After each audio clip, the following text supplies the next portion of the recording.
How can data change the world, or at least change music? In this series, we're looking ahead to the year 2050 and working out what needs to change and who's going to change it and what it's going to take to change things. And this episode really focuses on inequality, especially gender inequality, how women have been not necessarily cut out, but diminished, dismissed, and in some cases, semi-erased. And the data's been there to back it up. Meet Linda Coogan Byrne. She runs a campaign called Why Not Her? She is quite literally a change maker.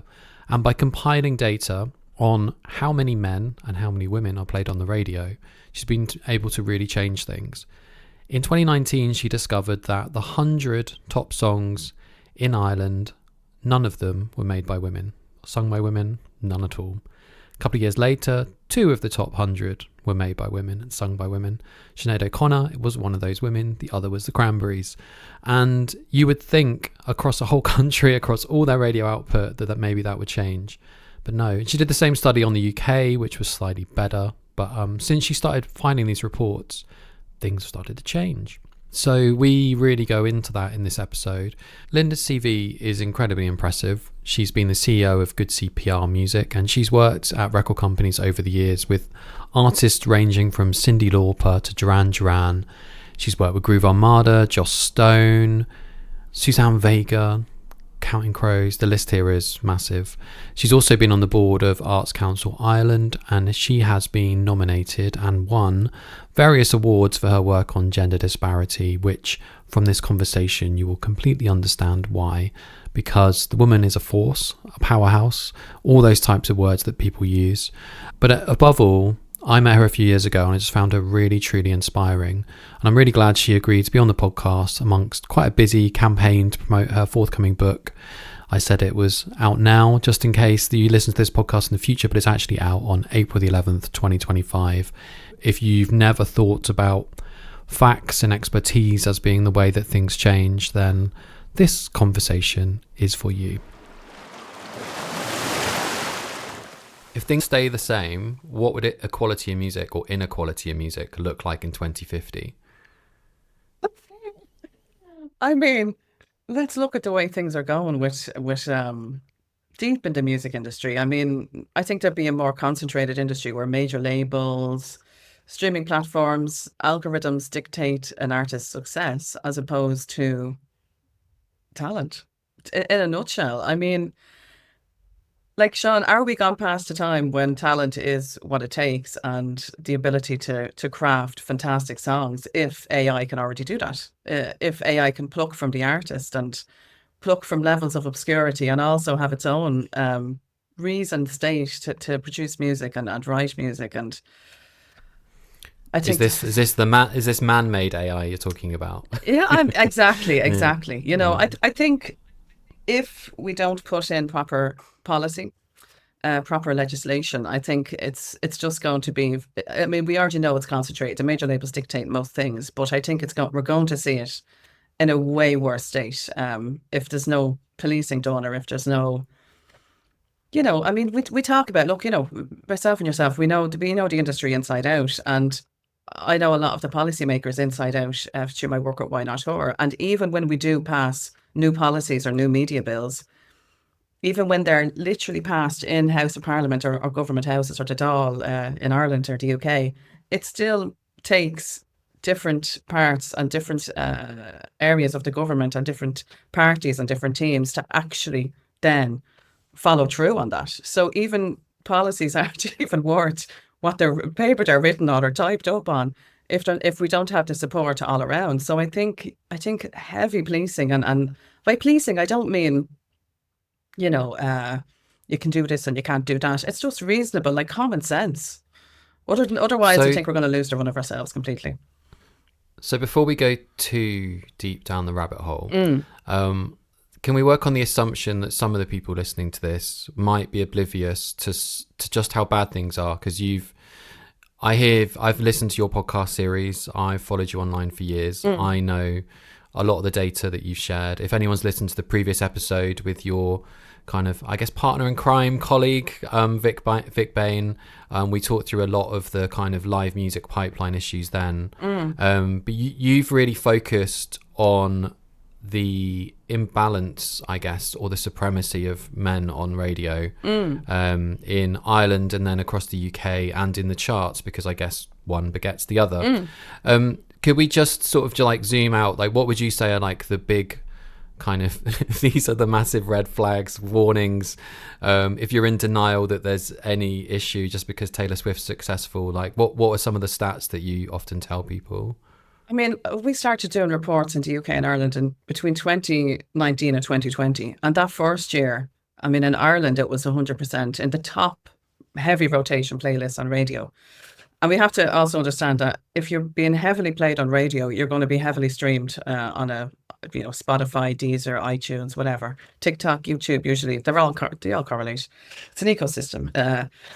But I mean, in Ireland, it was 100% white male artists, and governing year in and year out. Actually, on some of the main commercial radio stations, it was 100% white male artists for 5 years consecutively. There was actually a 10-year block period in the Irish charts in the last 2 decades, a 10-year block period where women did not feature at all, like at all. So that's in Ireland. And can I just check? I've been to Ireland a few times. What percentage of the population is male and white? I know. I mean, current statistics is 52% female. So, I mean, yeah. But our political landscape and work landscape and leadership landscape is heavily predominant male leadership. So, I mean, we even did a report called Behind the Mic, and we looked up basically the political programs, cultural and political programs from the hours of power, we called them, from 9 a.m. to 11 a.m. across regional radio in Ireland. Now, regional radio in Ireland is massive. And 89% featured and were hosted by male presenters and had male guests on. So, you can see that that's a direct correlation to the political landscape as well. But back to the music, like, I mean, in the last number of years, so the first year it was 0%, absolutely 0% women. Then the second year it was like 2 women, and the 2 women that featured were women that had sadly passed years before. And was that the most played on the radios? Most played on the radios, yeah. Women just didn't even feature. And at a guess, was that Sinead O'Connor and the Cranberries? The Cranberries, yes, exactly. Yeah. And I mean, I worked with Sinead. I mean, I remember sending the report over to Sinead, and she posted up at the time on her Twitter, same shit, different era. That was it. That was her response. It was, she's lived it. She knows what it is to be an Irish woman in music, and Dolores as well. Dolores knew as well. But, I mean, fast forward 5 years on, and the UK were not as disciplined as Ireland. They were like in the 19-20% of female artists on air. And then fast forward to 5 years in between, and Ireland is still the same. Actually, no female artist featured last year. One artist featured in the last 6 months. And then like up until recent, Jazzy, who has been an anomaly. She's the only living female artist that's featured in the heavy rotation heavy rotation playlist, and it shows, And then if we go over to the UK have finally reached. Just before we go into the UK, so because obviously in the UK we've got the BBC. Yeah. In Ireland, are most of those stations, are they kind of government run, or are they commercial stations? So in Ireland, it's a bit like the UK. So BBC, the equivalent of BBC in Ireland is RTE, Radio Television Éireann, and that's the national broadcaster. So state funded, taxpayers' money. And then you have the commercial, which Bauer are involved in, same as in the UK. So it's, if Bauer can do it, and Bauer is starting to shift in the UK, and BBC have launched a project back about 2 years ago called the BBC 50/50 Gender Equality Project. And I spoke to the team in there, and we shared the data, and we had meetings, and it was just wonderful. And they were so receptive, and they were just launching this platform at the time.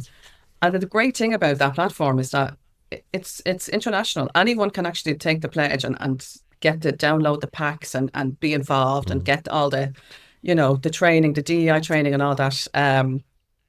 But a lot of the stations don't bother. And in Ireland, they absolutely don't bother. I mean, Irish radio doesn't have to adhere to any any authoritative figures at all.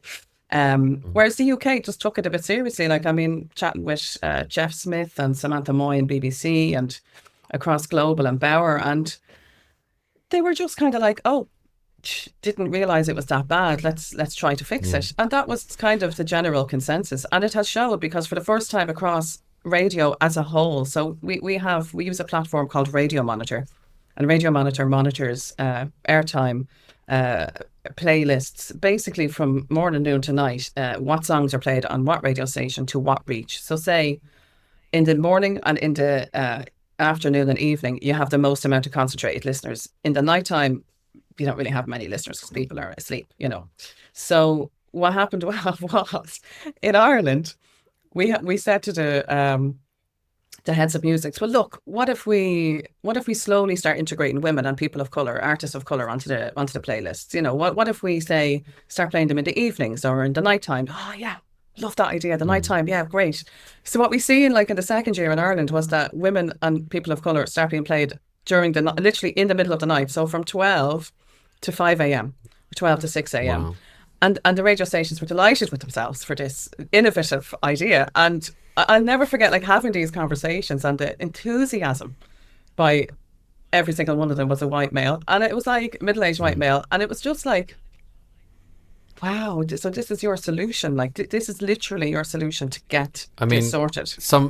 Some people, and I'm sure you wouldn't, but some people might call that a ghetto, and that you've put people in a penned off area so that you can get your KPI data point to show that you're doing something. Exactly. But there's something you've done is sort of buried the problem. It's unreal. It's unreal. And you know, we actually went, Jim Fitzpatrick, who is an Irish artist, illustrator, he did oh my God, he's just amazing. He did Tin Lizzy's album. He worked with all these amazing Irish artists over the years. Incredible Celtic artist and designer.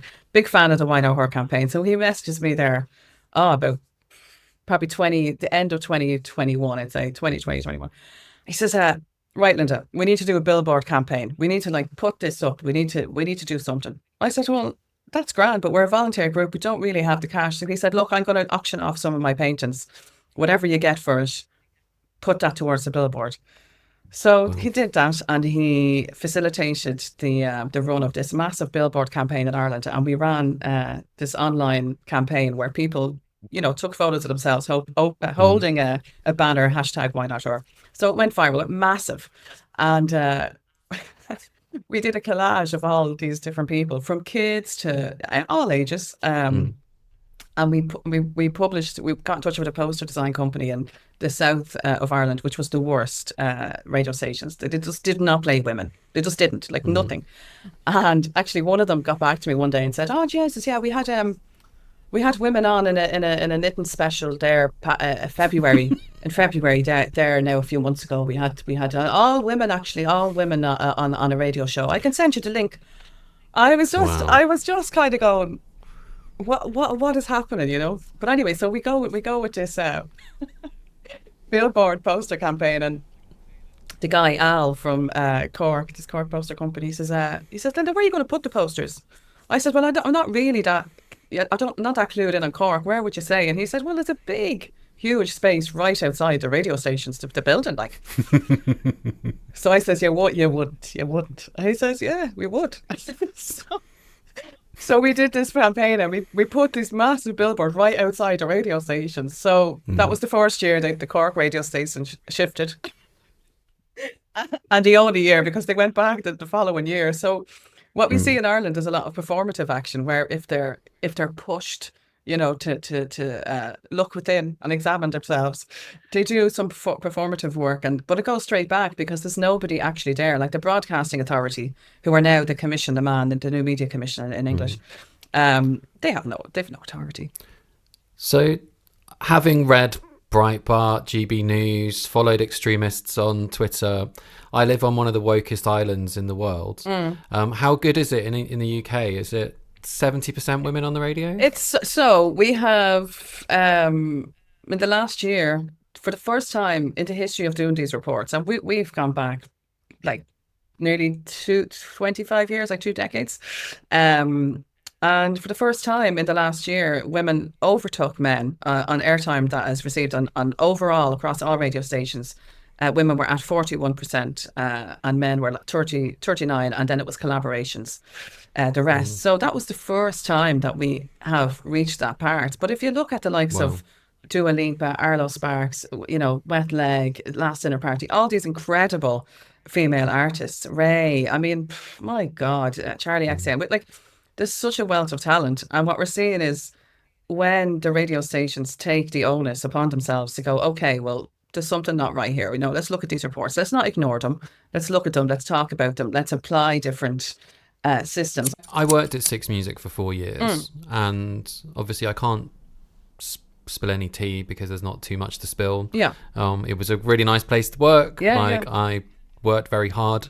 But I was very conscious running the social channels of representing, I guess, the music world that I know. And with Drown in Sound, we've obviously we didn't consciously to begin with have a balance of gender of writers, but we did. We didn't consciously have a balance of gender of artists we put on the homepage, but I think we did. Like we never really had a point when I've even gone back through like the Internet Archive and like just to check if I like look at a screenshot, was it like 80% men on our homepage, and not that often was it that stark. So I was very conscious of like when there was lots of guests on air, how that was represented, and we just try and represent the diversity of the station across its channels. And some of the best performing things we posted online were often like I had St Vincent do her life in 6 riffs, and that was massive. Sitting down with Annie Clark shredding was as fun as you can expect it to be. Yeah. And so I've kind of understood the BBC being quite different. So when you say that overall radio, because I think when you first did your reports, it wasn't anything like that. Was it the first one 2019? Yeah, 2019, 2020. Yeah. And what was it like then? How much has it changed? So, I guess, how much has people seeing the data rather than opinions impacted change? It's massively impacted change, because when we launched the first report, Laura Snapes from The Guardian was very interested in the data, because she couldn't believe across the board with radio. And I mean, I have just a page of the book there open, like, and you can see, like, this is BBC Six, and this is where, like, kind of where it began, where it's at, like. So, I mean, there was a lot of work to be done, but like the green represents female artists. So the first year that we did it was very low, like, it was 10 to 15%, and now they're at 50% female artists, and then 5 to 10% collaboration, the rest male artists. So we're actually more or less at balance on BBC Radio 6, but it took a while to get there.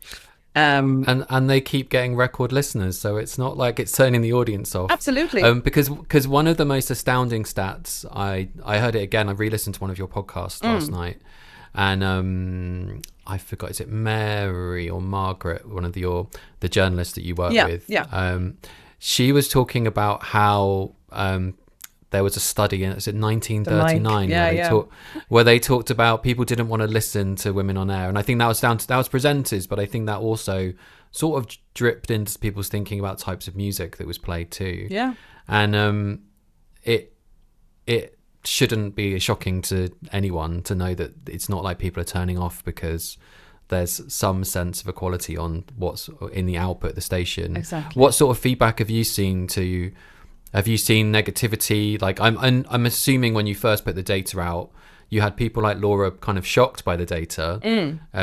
But what sort of kickbacks have you had from just presenting facts and information? Oh my God. I mean, there's a page in the book, and it has the responses from the heads of music across radio stations. And I mean, they range from ludicrous to just what is that? Like, some of the DJs say, well, the listeners prefer to listen to men. I actually had this debate which I was on a festival in Belfast, and there was actually a DJ from BBC Six, I'm not going to say who it was, and we're on a panel together, and I had a chat with him before, and he had 3 shows at the time on the station. Didn't see that as problematic, but anyway, he had 3 shows on the station, and his argument was, but people listen to that's what they want. They want to hear men on air. And I said, but I'm after looking at your playlist the last probably 2 years, and you're just playing male artists. Of course, that's what they want. If you're giving audiences, just the male voice and that alone, that's what they're going to be accustomed to.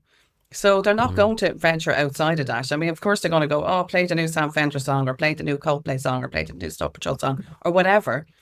But if you're introducing Arlo Parks, if you're introducing Ray, if you're introducing Becky Hill, if you're introducing different artists or Wet Leg or whatever, you know, BBC Six Music's a little bit more avant-garde. But if you're introducing Nova Twins, all these different, of course, people are going to be like, back the feck up there. Like, what's that? Who's this? But until they were played, people didn't know about them. So my counter argument was, but monkey see, monkey do, you know? And he didn't find that problematic. But then about a year and a half later, I got a message going, and they lost their show on the station as the progress kind of happened. And I think that was a genuine fear. And I think that's a fear across the board, that specifically especially with the men that have been on radio for years and years, having the same show and the same station, you know, it's their livelihood. That's, at the end of the day, it's their livelihood.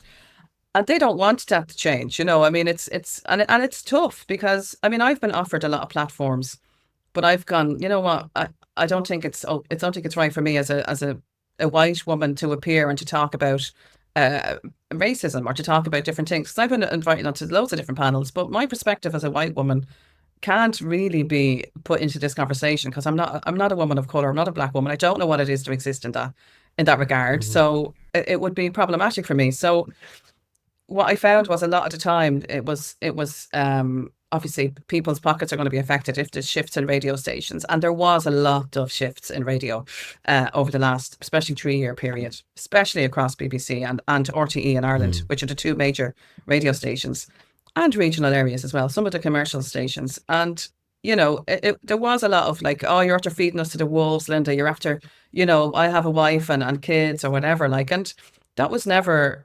I didn't start this campaign as a vendetta against men. I don't hate men. You know what I mean? Like, but there was certainly, like, you know, from the heads of music, oh, such and such a person, like say Imelda May, a huge artist in Ireland, top 10 in the UK as well, on her last album. And it was just like, you know, she's too long in the tooth to be played on air. Who does she think she is? I'm like, but would you say that about Bob Dylan or Ray LaMontagne or any other male artist for that matter? And that's a really big issue that was blatant across year in and year out, talking to people. It was, oh, well, they're a little bit too old, or like their songs are a little bit moany, you know, whereas, well, what is Hoysier not moaning, going, Yes. every second line of a song is, oh, baby, you know, so it's kind of like, but if a woman does that, it's not acceptable. Or if a woman sings about, I mean, a prime example is, I mean, hip hop R&B, when Cardi B brought out, you know, WAP, and everyone was like losing their shit. And it was like, well, hang on a second, have you listened to hip hop music from the dawn of time in the last, since it existed? It was always, always derogatory towards women, from beating them up, like I'll beat my woman up and all, like, and you know, everything else in between. So there's definitely that dichotomy of, well, you know, is this okay? Is this acceptable for women to be singing about, or to be writing about, or to be putting themselves out there, or to be wearing scantily clad clothes? Versus, I mean, Billie Eilish, another great example. You know, she's constantly ridiculed because she actually covers her body. Yeah. And then the one time she didn't, it was problematic. So yeah, there's a lot of things. But most of the time, the feedback we get is, you're feeding us to the wolves. Why are you doing this? Stop doing this. We're not going to play your artist if you continue doing this. And it was just like, continue doing what? I'm just publishing data. I'm not the one that's behind it, you know. And it was also like countering kind of anecdotal or very historical data.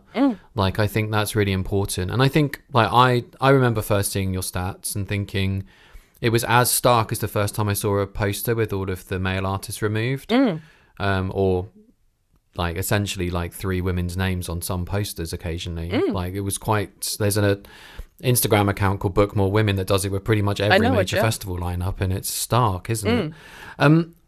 Which kind of brings me on to my next question of, like, you've just written a book that's, I guess, encouraging and making change accessible.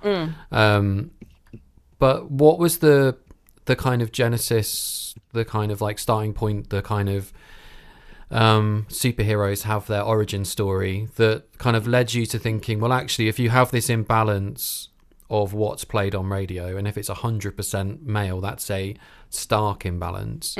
What does that do to the, not just the glass ceiling, but the kind of like horizon of ambition to women in Ireland, for instance? If they turn on the radio and they don't hear women, what do you think this data's doing? Like my assumption was you can't be what you can't see, I think, which I've heard you say before. Was that kind of the starting point for you, or was it even deeper and further back than that? Totally. It was, if you can't see it, you can't be it. I mean, one of my earliest memories, like on a personal level, was I remember going on the bus into Dublin City. I'm from the country. And so you go into Dublin, and there was this shop in on the one of the main roads. I think it was Parliament Street, and it was Mary Robinson, this beautiful tapestry rug hanging up in the shop. And I remember thinking, my God, a female president. And that was what that did to me at a young age, was profound. And then there was Mary McAleese, but that was it. There was no other female leaders or high up figures for a very long time. But that one period in history was enough to spur the little mini feminist in me, and countless other women, I'm sure. The hand that rocks the cradle rocks the system. One of Mary's famous quotes, and it really was inspiring. And when talking to female artists, because we did the second year of the reports, we thought, well, look, what if we start adding more nuance to these reports, so more human experience, more, get some feedback from the women. And a lot of them were very nervous. Like, their management were like, don't talk to Linda, don't do it, you're barred. I mean, there was a time when a lot of the big female artists used to, really openly support Why Not Tour. And in the last 2 years especially, it's like dust, like, what's the thing that rolls across the horizon, where it's just they're not allowed to speak to us anymore. They're not allowed to engage anymore, because their management, like, don't have anything to do with them. You stay in your corner. You're getting support now. You don't need to be interfering with your career. So it's that kind of thing of, you're not allowed to speak up. If you do, it's kind of, oh, don't do that. Like, I mean, we've had amazing like Winnie Ama, who's on the team. She's one of the senior analysts, and another woman, Ruth Ann Cunningham, who's a Grammy nominated singer-songwriter. She's wrote for Britney Spears, for John Legend, for, oh my God, Niall Horan, so many different people. And she's been wonderful over the last few years. She's constantly speaks, but she's a very successful songwriter, and she has been able to carve herself a very, very successful and comfortable career out of that. But as an actual solo artist herself, I mean, if she sang the songs she wrote for Gavin James or Niall Horan or any of these big artists, she wouldn't get play. She's never been heavily playlisted on Irish radio, ever. So It's kind of, when you sit and talk to the women, especially the likes of Wyvern Lingo, Orla Gartland, amazing artists, Pillow Queens, they've all moved out of Ireland. Like, they're either in Berlin or the UK, because they don't get the support. So in one way, the reports were a validation of how the women have believed they were being excluded, because they all did. They all knew it. They all felt it. So I think looking at these reports was a very emotional period for Irish women, especially Irish women. But also at the time, the UK, like Becky Hill, Dua Lipa, Camille, like they spoke to the Guardian. They spoke to different newspapers. They commented across the way on the devastation of seeing the numbers, because, especially like Becky commented and Camille, and they were saying, like, this is what we've been feeling. So this is, like, we're not lying. Here's the proof, So suddenly it went from women kind of being told they were shrill seeking and being told they were being, emotional and needy or whatever, to suddenly having this data here in front of them, where it's like, yeah, this is actually real. This is happening. And now we have this tangible, factual piece of data to go back to our managers and to go back to our labels and to go back to the teams and say, look, this is an issue. And you mentioned Vic earlier on, Vic Bain, the legend Vic Bain. And I mean, Vic did a study on record labels back in 2018, 2019. And, just above 20% of record labels signed women. And I mean, I've worked across record labels for 20 years, from major labels to massive management companies to indie labels, whatever. And I know what the A&R, I know at the end of every year, like, around November period leading in, they're going, what one female artist can we sign this year?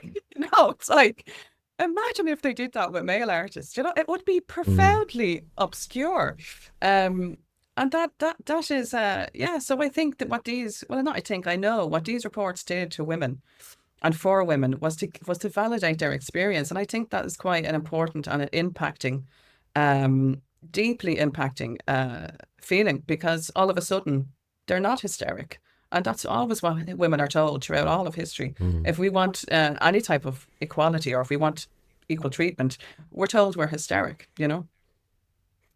Indeed. The let's not get into the witch trials. It's a bit off topic, but very on topic. Yeah. I was really struck by the opening line to your book, and obviously first line of your first book is going to be important. You talked about culture change begins with willingness to educate ourselves. What role does data play in that kind of educating ourselves? Data is huge. Data changed so much for me in a professional way and in a personal way, because again, the data validates lived experiences. So say, for instance, when I went back over the years, back and forth to Irish DJs and Irish heads of music who are predominantly male, I said, like, what, have you got a daughter? Have you got does your son have a girlfriend? Does you have a wife, or you have a partner, or whatever?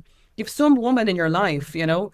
What if it was like, what if they're standing in front of you and they're saying, well, I'm not being included, I'm being excluded here. I'm not getting any look in the door. And that kind of start niggling in at them. And I kind of start seeing a little bit of movement where they were kind of going, God, yeah, imagine if that was my daughter. Like, imagine if she grows up and she doesn't have the same opportunity as boys and as men, and as she grows. And I think that put a lot of movement in terms of how they're looking at it from their own. Again, we all look, I mean, bias and internalized biases. We all have it.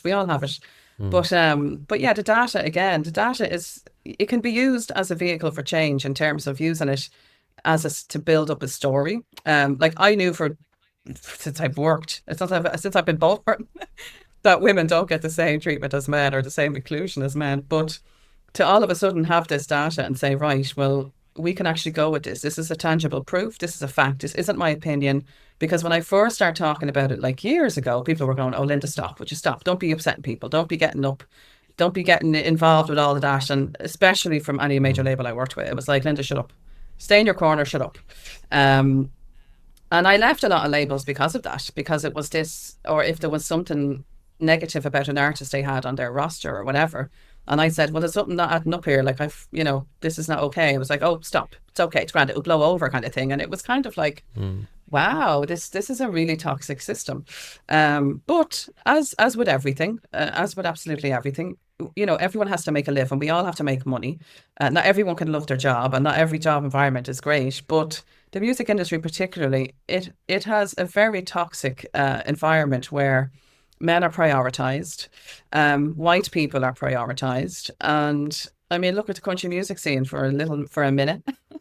A good friend of mine, Dr. Jada E. Watson, does a lot of similar reports in Canada and the Canadian music system, and across country music in America as well. And I mean, look at Beyonce, look at the Shabuzi. Like, they don't want, like, if they're used to one pale male stale landscape, they don't want to deviate away from that. But when the data comes into effect, they kind of can't ignore it. They can ignore it. They do ignore it, but really they can't, because it's out into the masses. The more reach we have, and that was a great thing about the reports, that because of my background as a publicist, and especially within this sector of the music industry, I had thousands of journalists from all over the place. I mean, we've been featured in France, Canada, Turkey, Armenia, America, obviously the UK, Ireland, Sweden. Like we've been featured in a lot, Australia. We've been featured in a lot of different places. And what happened then was there was like a domino effect where other women's organisations then got in touch and went, oh my God, look at what you are starting to do in the UK and Ireland. How can we do this in our country? So we're currently working on some projects, similar projects in other countries. And again, it's the data that speaks volumes, because it's not just opinion. It's more than that. It's cohesive. It's tangible. It's this little weapon we have, and go, right, bring it to the governments. And again, going back to the Behind the Mic report, when we turn the dialogue to, oh, well, this isn't just happening in the music industry. This is happening on the hours of power, when people are talking about political agendas in a country and talking about policy and legislation and campaigns leading up to political voting periods of the year, the guests that they're having on are predominantly white male. So how is all the other candidates going to have a look in? So when we brought that, especially to the female leaders, like Ivana Bacik in Ireland, leader of the Labour Party, Holly Cairns, leader of the Social Democrats, Mary Lou McDonald and Michelle O'Neill, Sinn Féin. And then they start taking notice. I mean, it was kind of like, oh yeah, they're doing that over there. Let's just leave that with them. We'll mention it here and there, just to show support. But when we actually presented this report, which was the research of Joyce Fagan, a brilliant journalist, she let us use her data to bring it to more places and to more eyes. And it was huge. We start seeing shifts across even programming and political programming, because the politicians then went, Jesus, it's affecting us. So when it's affecting them, they care. So it was this big thing, and that's where data comes in. So data is so important. And funnily enough, you see in the book, like when you look up data, what comes up in the dictionary is there's very little data available. So we have mountains of untapped data that we can actually use as a vehicle to elicit change. And that's what the main thing in this book, a very short book, you'd read it in an hour and a half or 2 hours. And it's a manifesto for cultural change. It's just literally like, this is how you can use data. Like at the end of it, I have 2 little workbook sections, and it's just basically, right, this is how you can enact change. This is how you can campaign in your local area. This is what you do. This is what you don't do. This is what to expect. And like, there's a little part of it where it's like, let's call a spade a spade. This is the reality check. It's got the reality check section. And it's just, because there's a lot of things that go hand in hand with campaigning. I mean, blacklisting. They'll try to hit you where a horse, your pocket, your ability to make money. They'll ban you from coming on different things. But I mean, for me, that only lasted, give or take a year or two. I had to delegate work to my colleagues, my freelancers, and that was fine. But, I say it was fine, but it wasn't. I was very badly financially affected. But it started to change. Once I stayed the lane, I was like, you know what? I have great people around me. I have a great support system. I'm not going to deviate away from what the purpose of this is, even if it does affect me financially. But a lot of people can't afford to do that, and that has to be acknowledged. So it's just about rallying up the forces, and and there is that. I'm not going into this all sugarcoated. This is great, grand. Everyone can be an activist. That's not true. Not everyone can be an activist. The same as not everyone can be an amazing guitarist. It has to be something that it's a kind of a calling, but there's different variations of different types of activism and campaign work, and it covers that. But data is at the center of it all, because without data we only have opinions, and women with opinions, that's a dangerous thing, Sean. Yeah, a woman with an opinion and data to back that opinion up, even more dangerous. Exactly. So in terms of where you've kind of taken your learnings and put them into this book, you've tried to make it more accessible for people to do some of the things you've done. Yeah. So if we were to start leaning into the future, what can people learn from what you've done, your campaigns at radio, which I think is quite symptomatic of other issues in society? Like, what are some of the other things you hope that people do with this knowledge that you're gifting them of how to a path to follow and to show that it is possible to change things? I think those two things are intrinsically linked. Like, what are some of the things on the roadmap that you're putting this out in the world you would dream or hope or just be thrilled to see people take away from the book and go out and do? I mean, collect data. I mean, I use Radio Monitor. I mentioned it earlier on, and it was over one night in COVID where I was kind of doing some client reports, and we were all affected. The industry was wiped out in the first few months of COVID, and of course we all lost work. So I had all this time in my hands, and I was just kind of doing client reports. I just realized, oh my God, I actually have access to all of this data untapped. And a lot of us have access to untapped data. We just don't realize it, whether it's, you can walk into a library, you can access newspapers. I mean, one woman, amazing woman, Lucy's her name. She's a researcher in Ireland. And what she did was she started collecting back catalogues of newspapers and doing literally just this little kind of shots, mail shots, and post them online about how often women are represented in sports, in the sports section of, say, the Irish Times or the Irish Independent or whatever. And people actually start interacting, and she start getting a really massive following. So even like something small, grassroots like that, it's so the access to data doesn't have to be something that's paid access or something that you have through work or whatever. It can be going into a library and accessing data on a platform, a research platform. So I think, the main thing here is, if, especially with the LGBTQIA community in the music industry, because there's so much intersectional disparity, and there's so much issues that have to be addressed and that have to be fixed. But especially within groups of non-gender conforming and marginalised groups like people of colour and the LGBTQIA community, I think it's just about lifting each other up and about being supportive to each other. Like, one thing that really got me through a lot of dark moments, and there has been very dark moments. I mean, I've been verbally attacked, physically attacked, assaulted. I mean, it's a dangerous thing being an activist. I've had my first book, which was a really long book. It actually took 10 years to write. I started a book about the music industry a long time ago, and just in the first 2 years of Why Not Her, I was like, okay, well, I'll start putting this into it. So the book became a lot bigger than what I had planned it. And I was in Portugal for about a month, finishing it off. And I realised there was files missing from my computer.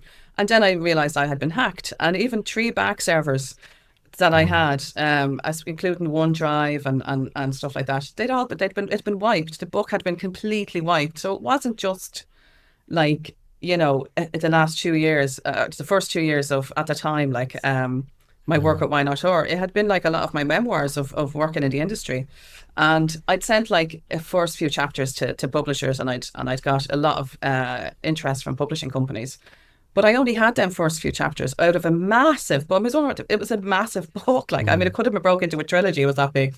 And I lost that. So that was a huge hit. And then I had people I was working with that rang me randomly, kind of around a period where I spoke with the Sun newspaper about the hacking. And there was like online threads on Reddit of like, she's lying, she's just attention seeking, she's doing that. And it's kind of, there's a lot of trolling that goes on, and there's a lot of people that make up shit.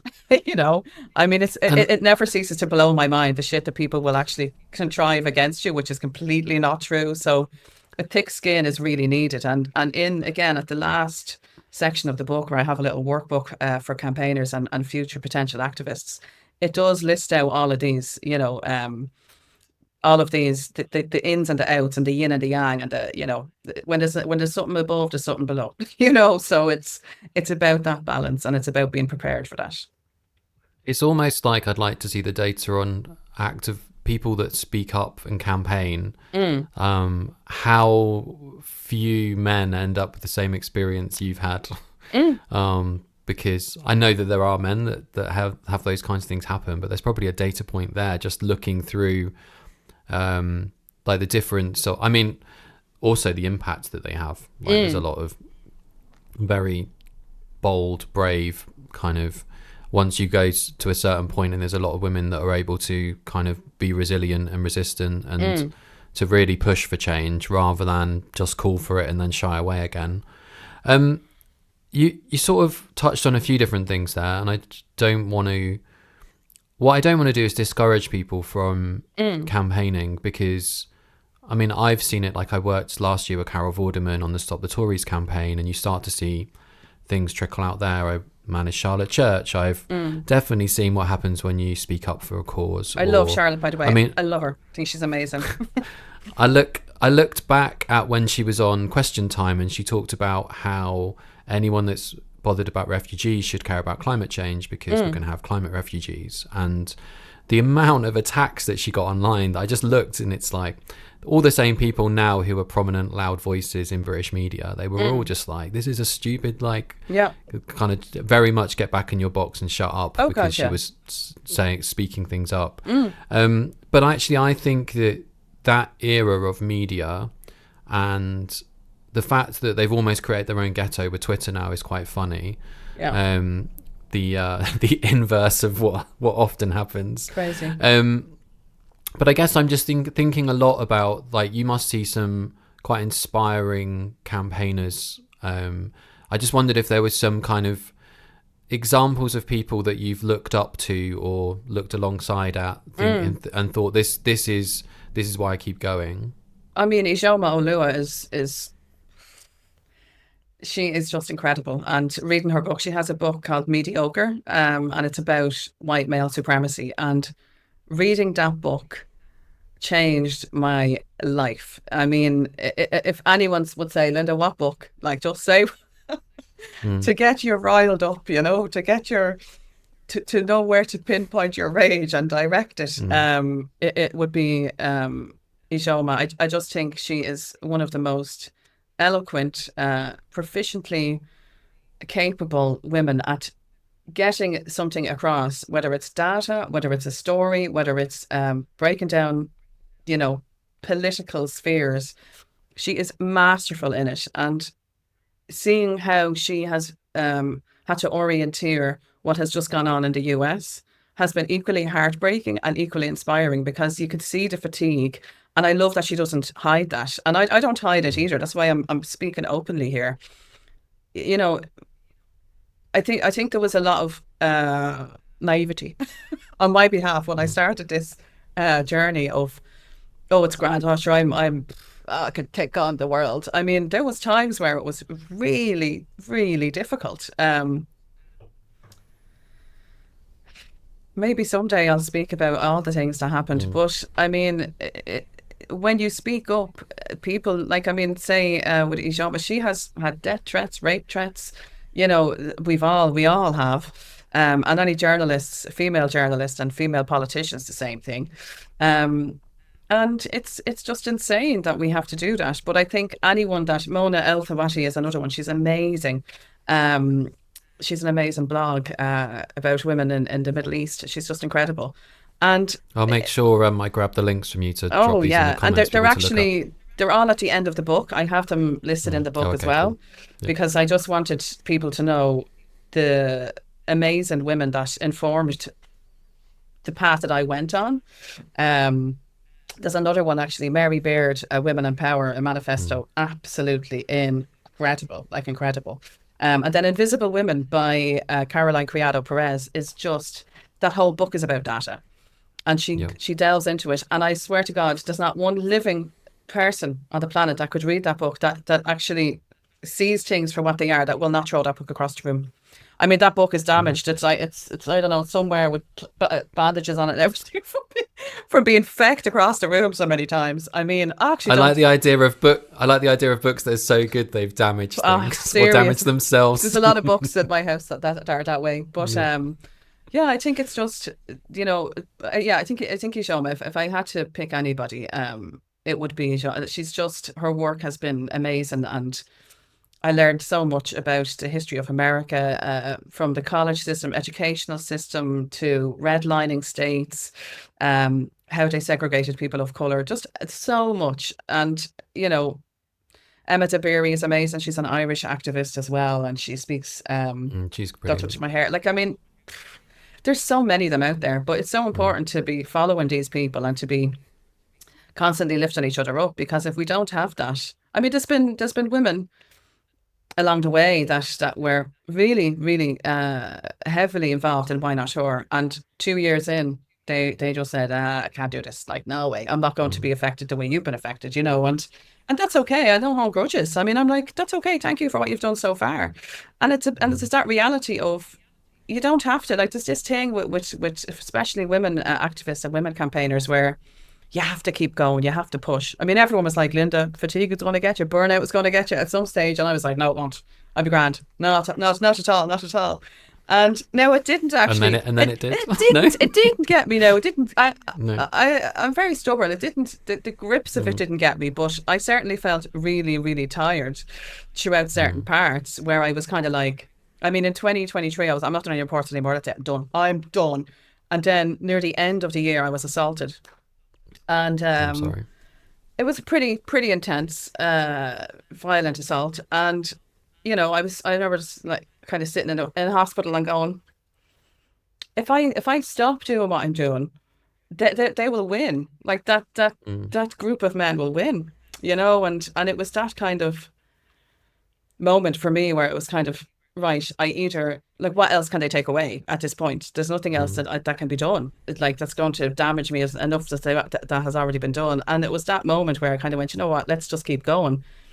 But it's okay to not be that way. It's okay to actually say, you know what, I don't want to keep putting myself in this line of, being shot at. And that's Yeah, you don't have to keep okay. putting your body on the line, do you? You don't. It's like, and I think that's one of the things that, as a pale, stale male in the music industry, I'm surprised how few men speak or do anything and this is going to sound weird, but I had a moment this weekend where I was kind of like, is something changed?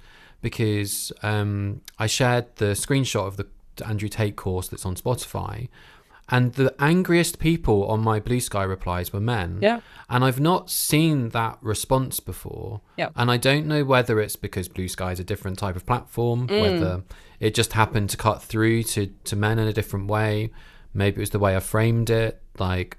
But I think there's a few different things have happened in the last few years, but I don't necessarily see it within the industry. Like, I don't see initiatives for equality which benefits everyone being driven by men. Almost all of that labour and work is being done by women. Yeah.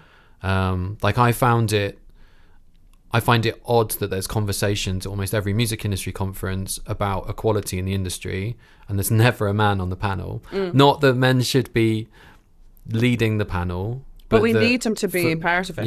Yeah. Because equality is about everybody. And so I guess I'm wondering whether you are seeing initiatives in other countries, in other industries, in other parts of the world where that's different. Because I feel like the music world ends up with the minorities that are being impacted having to do the work to try and get some sense of equality, which seems completely the wrong way round.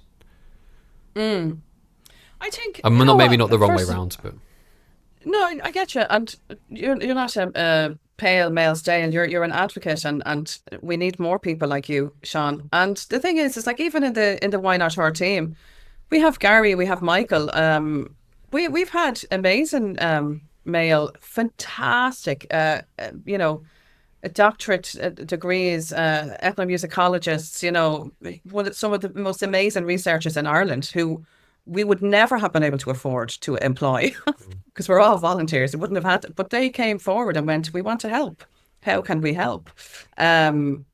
So they're definitely, the men are there. They're behind the scenes, but they're there when it counts. And to be honest, like, even dealing with a lot of the men in radio, the music programmers, I am sensing, especially in the UK, like, I didn't have to repeat myself too often in the UK, but in Ireland, I don't know what the deal is with Irish men, but it's like this reluctance to just even listen to women. It's like it's like they're looking at you, but it's going in one ear and out the other. Like, we did a DEI training module with the Broadcasting Authority of Ireland.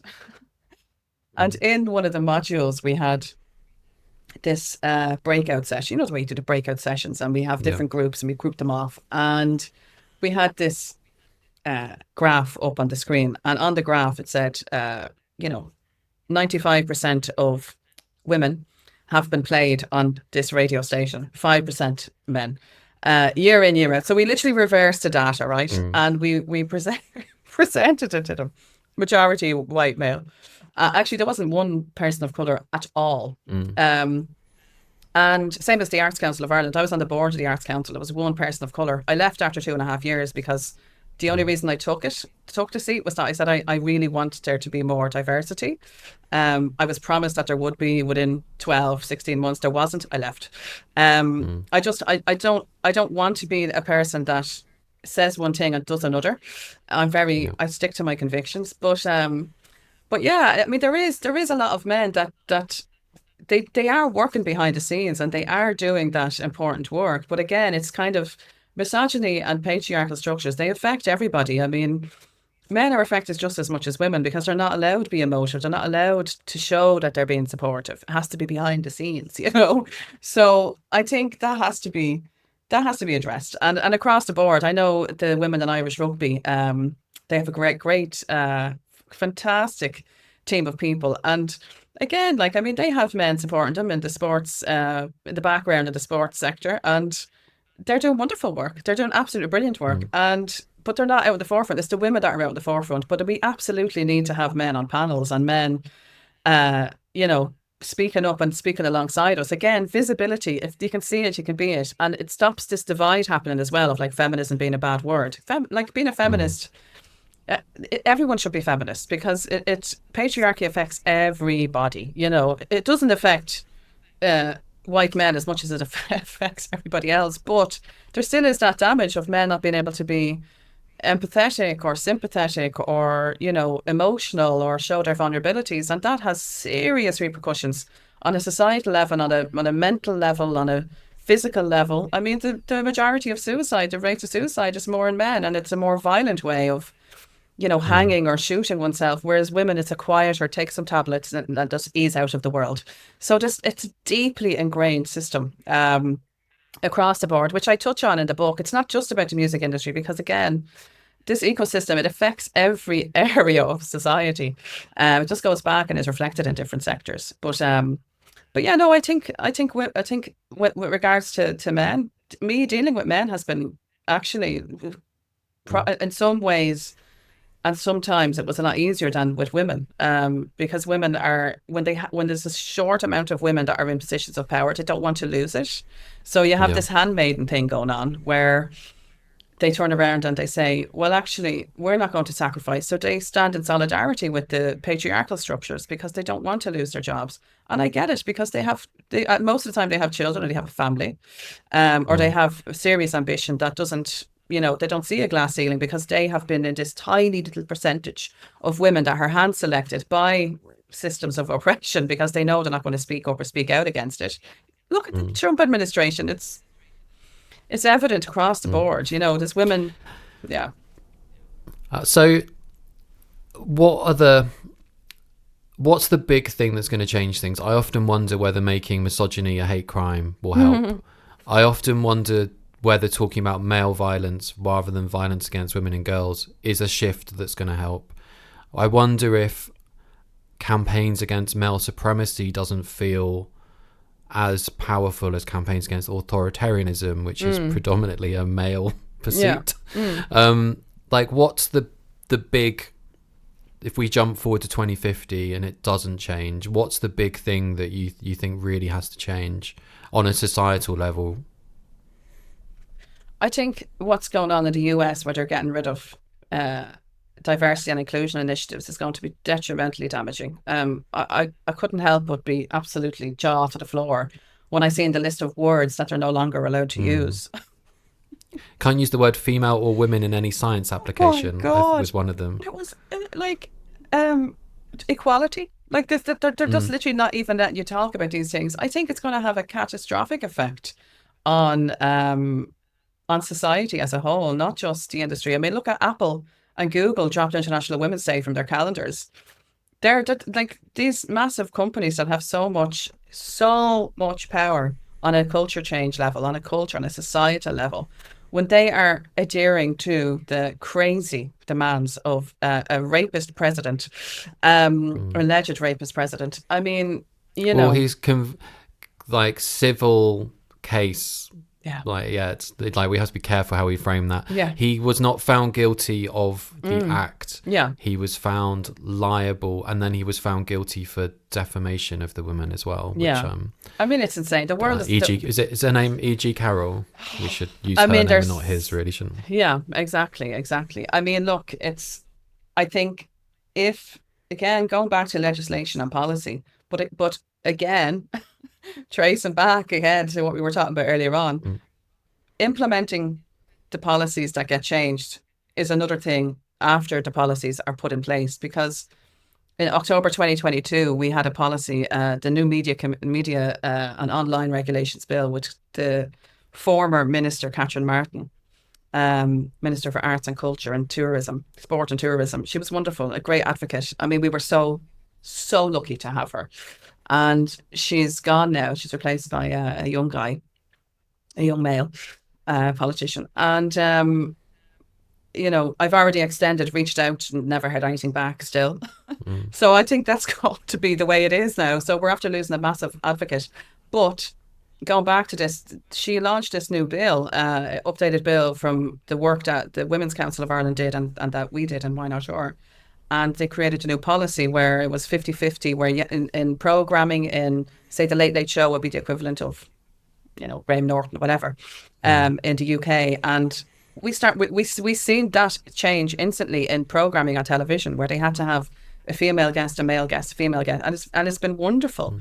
But with radio, totally ignored. Radio did not implement it at all. The broadcasting sector, audio sector, completely ignored it, even though it's in policy. So unless we have people that are involved in actually carrying out the policy changes, nothing's going to happen. So I think there's definitely systems that have to be thought about, because it's not just policy, it's the people that are going to enact the policy. So leadership, from a leadership level downwards, because once it's in leadership, it will trickle down to the teams. But if it's not on the leadership level, it won't. So I think on the leadership level across the board, from CEOs to MDs and COOs, that type of awareness and that type of exposure to data and to reports are going to be so important moving forward. But at the end of the day, if certain politicians and certain leaders, say America and different areas around the world, if they continue to affect Europe and affect Britain as much as they currently are, who knows what's going to happen in a decade or two. It's a scary time. I guess one final thought then. I find following Claire and Nandini from Check My Ads really inspiring, because what Check My Ads does is let brands know that their brand safety is being broken, and that their advertising is appearing on, say, a toxic place like Breitbart or Rumble, and having that guideline in place to be able to point at feels like a really key way of ensuring that money that people are spending goes where they want it to and not where they don't. So I guess one of the things that I'm really taking away from, I've always taken away from what you've been doing with this campaign, but I think it's really clear that having data can shift the policy. And then if the policy's there, people can point to it to hold people accountable, to say, look, you've agreed to this thing, you've made this pledge or this promise, or your corporation has, if you've put up a disclaimer saying that you support the Slavery Act, and that includes human trafficking. So why are you hosting content that's basically by a human trafficker or alleged human trafficker? With Spotify. Spotify. They've taken some of it down. Maybe by the time people hear this, they've taken it all down. So would that be to you, is that how change happens? It does. In terms of legal ways. It's like, right, in the book I start with talking about culture change. I touch on different sectors, different parts of society, and how radio play affects how people book artists to go on festivals, the people that headline the festivals, then people that get endorsement deals, get label deals. It's all an everything is at play. So if we somehow get radio stations to go, it's not going to happen with just radio stations. It has to be the record labels. So I've had countless meetings with record labels. They don't care. They don't give a damn. They just want sales. And if the sales that are working, are leaning towards 80% plus signings by male artists, where's the onus to change?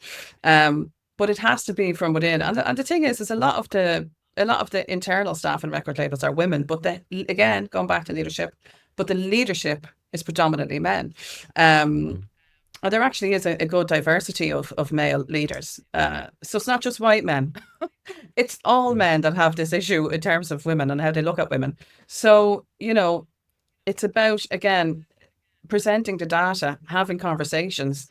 having people that are representing the people, especially in politics, because politicians are people that the people elect to voice their concerns.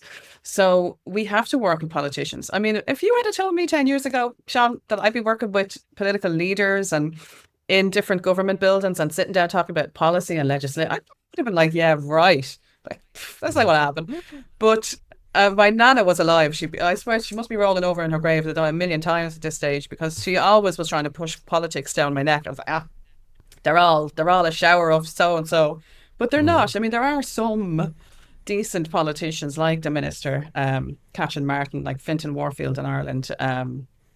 There's amazing ones in the UK as well, and it's so important to push and to advocate for change and to make sure again that I was just laughing at the idea that if I just cut off you saying there are some decent politicians, that would be the end. I mean, almost like you can look for them with a microscope. There's probably one.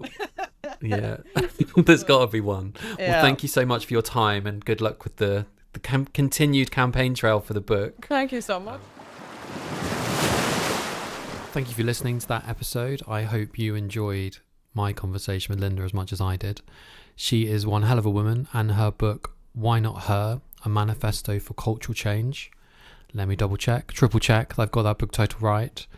It is Why Not Her? ? A Manifesto for Culture Change. And it's out on April 11th. And I think you will enjoy reading it as much as I enjoyed listening to Linda talking about it, and now instantly want to go read it myself because I only read the first few pages before the interview. I think that there were a few things I took away from that conversation, and it's led me down some paths of people I want to speak to next, to really understand what that step is between data or facts or policy change or law change, how you get to those places, what the other levers are that need to be pulled. I think one of the things I really like about listening to Linda, and I have done for years, how she operates like a lot of think tanks do, but really trying to do something that feels positive and progressive, rather than a lot of think tanks often just want fossil fuel companies to not be stopped from drilling, or they want cigarettes to be available in different ways, or gambling, or all those things. Like, think tanks get a kind of bad rep, and I think maybe it's a term that people slightly to the left of politics don't use as much because it's not seen as maybe the word has been toxified, as many words have been. I will share plenty of links in the show notes, and I think that the real things I'm taking away from that conversation is just like how powerful facts are. And I know that this is a series talking to experts and change makers and people mapping the future, as well as people kind of really making the change happen. But I think that idea that without being armed with stats and facts, experts can't push for the change that they think is needed. And I think that's a really important lesson. Maybe a really obvious lesson, but maybe one of those lessons that's so obvious that we don't always think about it. And I think that for genuine change to happen and occur, giving people the power of talking points and facts is crucial. So if you enjoyed that, and if you can think of someone who might enjoy it as well, especially any men in your life who think that, I don't know, equality is a women's issue, ping them this episode, because I think that people like you sending it to your friends is what makes the difference. This is a totally solo endeavor. I've not got backers. I've not even got anyone to edit these episodes. I am teaching myself how to do it all myself as I go along, which is why I do things like put the sounds of scissors in when I make an edit, just so that you're aware that something was dropped out. Which I think, for me, I'd always like to know if something's being edited when I'm listening to a podcast. It's probably not best practice, but it shows you how little I edit, because I only did it once in this episode. And I think that trying to make this show reach the people that the conversations need to go to is going to need your help. So thank you to everyone who already is sharing it. The podcast jumped into the top 20 on iTunes for music a few weeks ago. And yeah, thank you for listening. I've been Sean Adams, your host, your producer, tea maker. email writer, show note maker, all those different things. And I will see you next time. Bye.